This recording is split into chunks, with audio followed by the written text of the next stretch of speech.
जय माता दी दोस्तों, आपके अपने चैनल धर्म साधना में आपका बहुत बहुत स्वागत है। माँ भगवती दुर्गा की कृपा आप और आपके पूरे परिवार पर सदा सर्वदा बनी रहे। दोस्तों, आज की वीडियो में मैं आपसे बात करने वाली हूँ सकट चौथ के बारे में। सकट चौथ जो कि माघ मास में आती है। माघ मास की कृष्ण पक्ष की चतुर्थी को सकट चौथ कहा जाता है। तिलकुटा चौथ भी कहते हैं इस चौथ को। माघ चतुर्थी, संकष्टी चतुर्थी या फिर वक्रतुंडी चतुर्थी, इस तरह से कई सारे नामों के साथ माघ मास की संकष्टी चतुर्थी जानी जाती है। इस व्रत का बहुत अधिक महत्व होता है। जैसे कि हर महीने में संकष्टी चतुर्थी आती है, लेकिन जो चतुर्थी माघ मास में आती है सकट चौथ, इसका बहुत अधिक महत्व होता है। संतान के लिए ये व्रत रखा जाता है और भगवान गणेश को समर्पित होता है सकट चौथ। इस व्रत को करने से संतान के ऊपर आने वाला हर संकट दूर होता है, संतान को लंबी आयु की प्राप्ति होती है।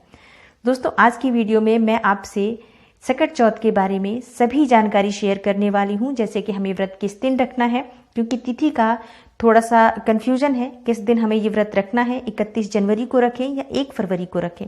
तो सही तिथि क्या है, सकट चौथ के दिन चंद्र दर्शन का समय क्या होगा, तिथि कब प्रारंभ हो रही है, कब समाप्त हो रही है, व्रत की कथा क्या है, व्रत का महत्व क्या है, सभी बातें मैं आपको आज इस वीडियो में शेयर करने वाली हूँ।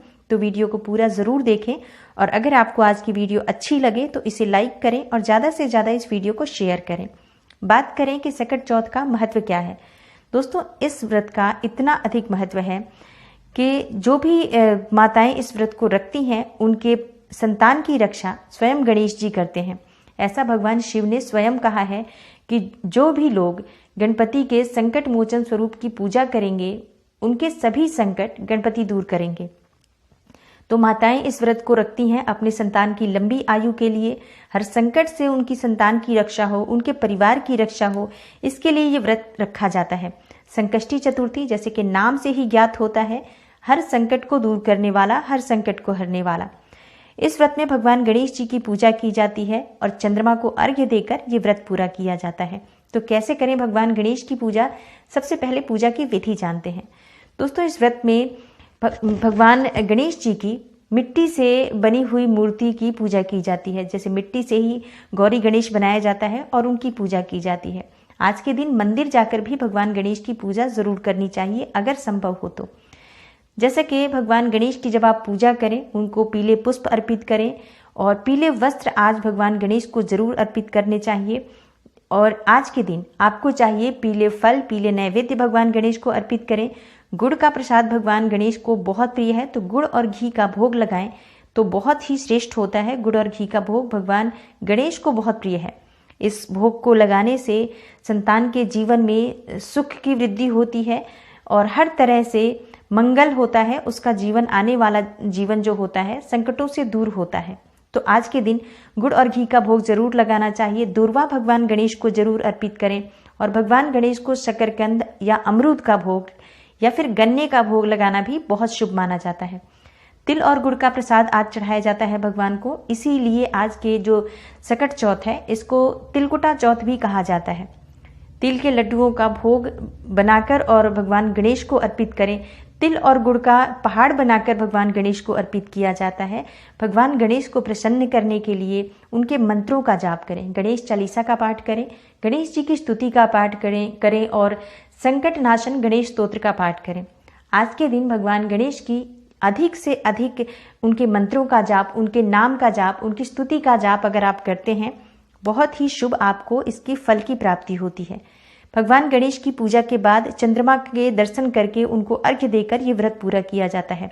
निर्जल होता है ये व्रत और शाम के समय इस व्रत में चंद्रमा को अर्घ्य देने के बाद जल और फल ग्रहण किया जाता है। कई जगहों पर इसमें अन्न ग्रहण नहीं किया जाता है और कई जगह पर अन्न ग्रहण करते हैं लोग, मीठा अन्न भी ग्रहण कर सकते हैं। तो जैसा आपके यहाँ होता है आप उस तरह से करें, चाहे फलाहार से या अन्न से। दोस्तों, बात करें सकट चौथ में व्रत कथा क्या होती है। पौराणिक कथा के मुताबिक सतयुग में महाराज हरिश्चंद्र के नगर में एक कुम्हार रहा करता था। एक बार उसने बर्तन बनाकर आंवा लगाया, पर आंवा पका नहीं, बर्तन कच्चे रह गए। बार बार उसका नुकसान हो रहा था और नुकसान होते देखकर उसने एक तांत्रिक से पूछा, तो उसने कहा कि बच्चे की बलि से तुम्हारा काम बनेगा। तब उसने तपस्वी ऋषि शर्मा की मृत्यु से बेसहारा हुए उनके पुत्र को पकड़कर सकट चौथ के दिन आवा में डाल दिया।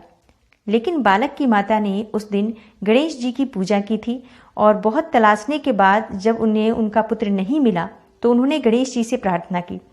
सवेरे कुम्हार ने देखा कि आमा पक गया, लेकिन बालक जीवित था और बिल्कुल सुरक्षित था। डरकर उसने राजा के सामने अपना पाप स्वीकार किया।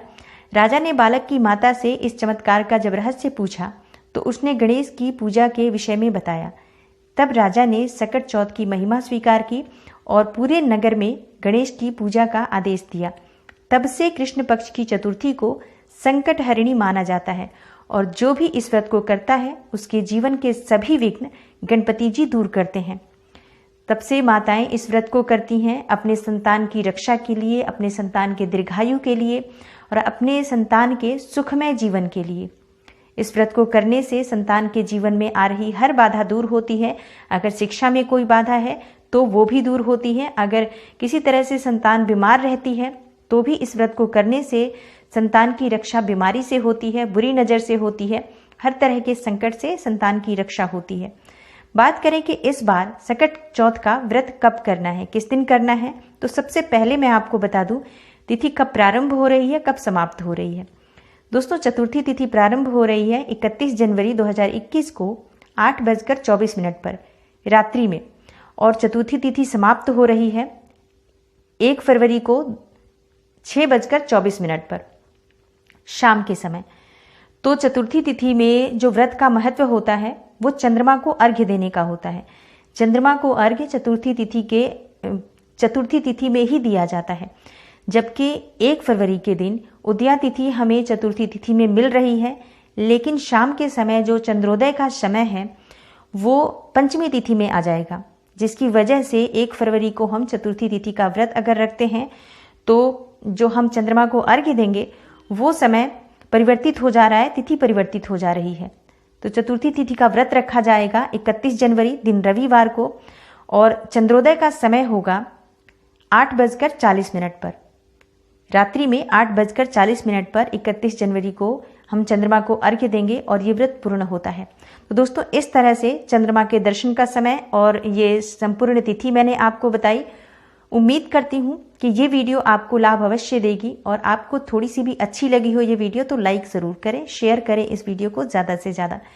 दोस्तों, कमेंट बॉक्स में कमेंट करके मुझे ज़रूर बताएं आज की वीडियो आपको कैसी लगी। गणेश चतुर्थी के दिन जब भगवान गणेश की आप पूजा करते हैं, जब गणेश की आराधना करते हैं तो उस समय गणेश जी को 21 दुर्वा और गुड़ की डली अगर आप चढ़ाते हैं तो हर संकट से आपके परिवार की रक्षा होती है। ये एक ऐसा उपाय है जिसे करने से भगवान गणेश की कृपा स्वतः ही आपको प्राप्त हो जाती है। 21 गुड़ की डली के साथ 21 दुर्वा अर्पित करना ये बहुत ही शुभ माना जाता है। सभी प्रकार से संकटों से रक्षा होती है और भगवान गणेश की विशेष कृपा प्राप्त होती है। उम्मीद करती हूँ आज की वीडियो से आपको लाभ होगा, तो आप लाइक भी करेंगे और ज़्यादा से ज़्यादा इस वीडियो को शेयर करेंगे। मैं मिलती हूँ आपसे अगली वीडियो में, तब तक के लिए नमस्कार।